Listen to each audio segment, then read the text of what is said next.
Campbell Brown. No bias, no bull. CNN weeknights, 8 Eastern.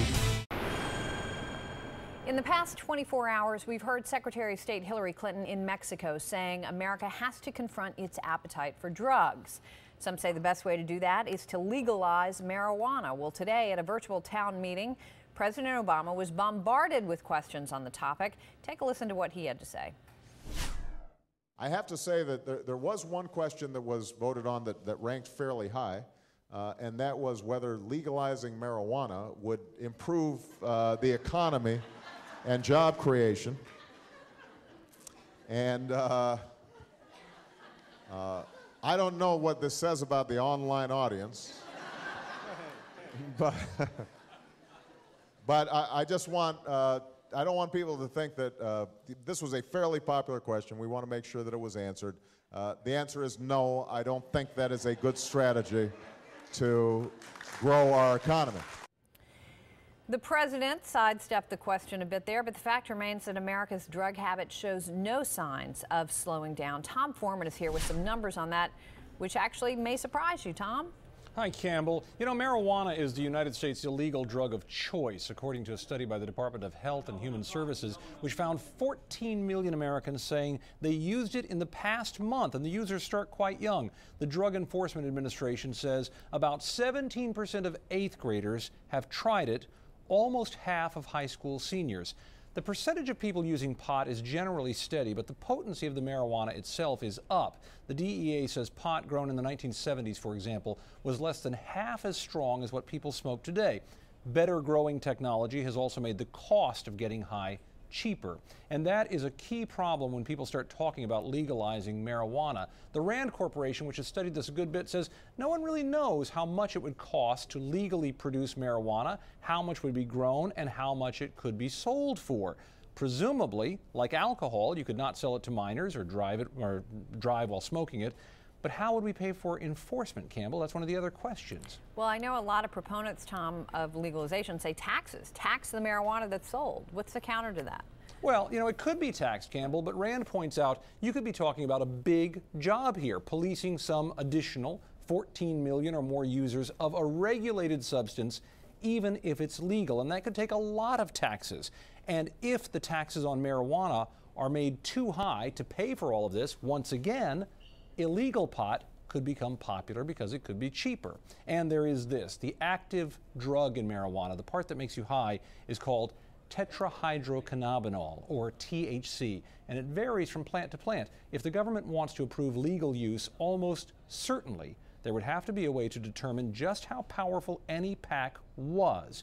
Those are just some of the practical complications on top of the health and moral debates about whether this drug should be legal. Campbell. And there's plenty to talk about on that front as well. Tom Foreman for us tonight. Tom, thanks.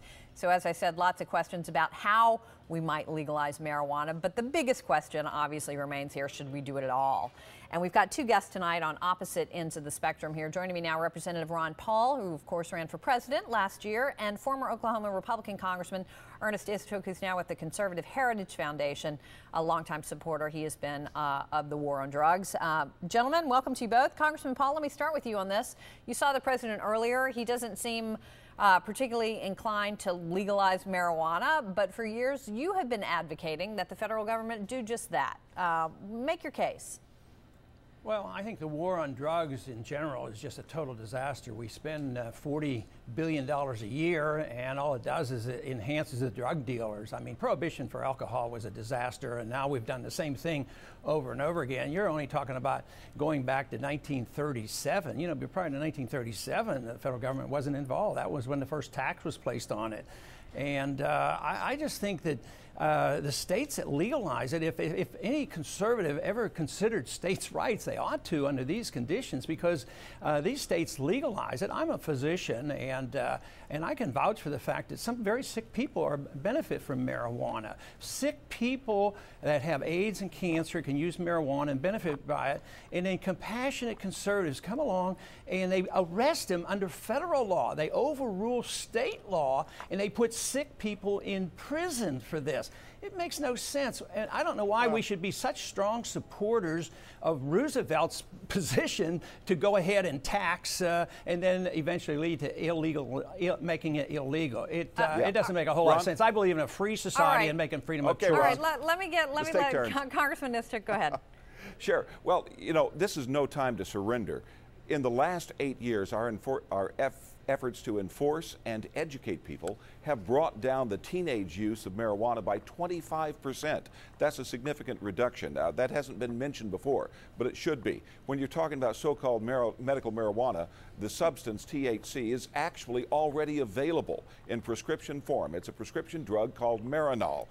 It's used to treat the very things. There is no medication that is used by smoking. In fact, marijuana smoke has 4 times the tar of tobacco smoke. It has some 400 harmful substances in it. So, you know, don't tell me you need marijuana for medical purposes. And don't tell me that the cost is measured by only the cost of drug enforcement. Look at the broken homes, look at the lost jobs, look at the consequences of drug legalization generally. Now, Ron has not mentioned, but he said before, he doesn't just want to legalize marijuana, he wants to legalize drugs, period, which makes it all the more possible for marijuana to be a gateway drug to harder drugs like cocaine, opium, heroin, and so forth. All right. I'm going to let you respond to that, Congressman Paul, but I want to, with both of you, just bring the question back to the issue of violence on the border, because it's where our focus is right now, given what's happening in Mexico. And Congressman Paul, you're from Texas. You're right there on the Mexican border in your district. If marijuana were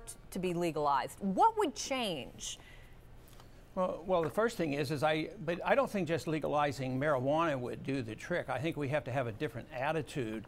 I think Ernie just doesn't have a whole lot of respect for the Constitution, because prior to 1937, Ron, none of the these... Supreme Court's ruled on this issue already, and your side lost. Congressman, if you could just go back to the question I asked, which was about the violence on the border, given where you live. Yes, what would it mean? I really think it's... for how life would change. I think the border wars going on right now is related to drugs, just as the wars went on in Chicago and other cities when Al Capone controlled everything.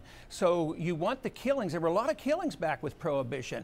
I mean, if people want to really, you know, stop some violence and bad drugs and stop cigarettes and stop alcohol, but we don't do that. It's not just drugs. But it's not what just we do is that's combined in this problem. It is, but the whole... Ron, I used to handle the funding for the Customs Service. The same people that run the drugs and the guns are also running the illegal immigrants. They're smugglers, pure and simple. And all of these things about border enforcement and enforcement against illegal immigration and did you have any of that? Drugs all go together. Did you have any of that before the war on drugs? No. How do you think the Taliban? How do you think the Taliban exists? Ron, let's not surrender. Let's not surrender and subject. Do we need new intoxicants in our society? Why do you surrender to the don't want to obey the Constitution? If you want regulations, the Supreme if you Court want ruled regulations, 5 years ago why don't that the federal law supersedes any state law on marijuana. It said the federal well, that is the right. case, but that's not the way the Constitution. Decision. Now, you know, I just don't think there's any benefit to just trying to talk over somebody. If somebody wants to ask me a question, I'll answer it, but I'm not going to try to fuss and outshout somebody. Ron, neither one of us hopefully should do that. No, let me just, because I want to get your take on this. One thing, Congressman Istook, you heard Tom Foreman a moment ago. Right. He sort of addressed this, and we have a separate issue here. The Bush administration, you know, basically they had a zero tolerance policy on marijuana, including medical marijuana. They did raids, they did prosecutions. But the Obama administration has recently announced they're not going to do that, not follow that same policy. Where do you stand on this? Do you think that's a mistake? It's a huge mistake, because you're sending a mixed message. If you say, if Barack Obama wants to have it both ways, and he's not the only politician that does this, I respect Ron Paul's attitude that he clearly says he wants to legalize these drugs. At least he's giving a clear message. Barack Obama, on the one hand, says don't legalize it, but on the other hand, I'm not going to enforce the law. The Supreme Court ruled, it was in the Wright decision 4 or 5 years ago, that state medical marijuana laws are subject to the federal law that says you cannot have medical marijuana. So we've had a clear ruling, but now the whole waters are being muddied. It's the mixed messages that causes problems in trying to enforce the drug laws and lead to the violations that we're seeing. All right, gentlemen, I wish we had more time. I know there's so much to talk about on this front. I really appreciate both of you coming on. Congressman Paul, Congressman Istook, thank you for your time tonight.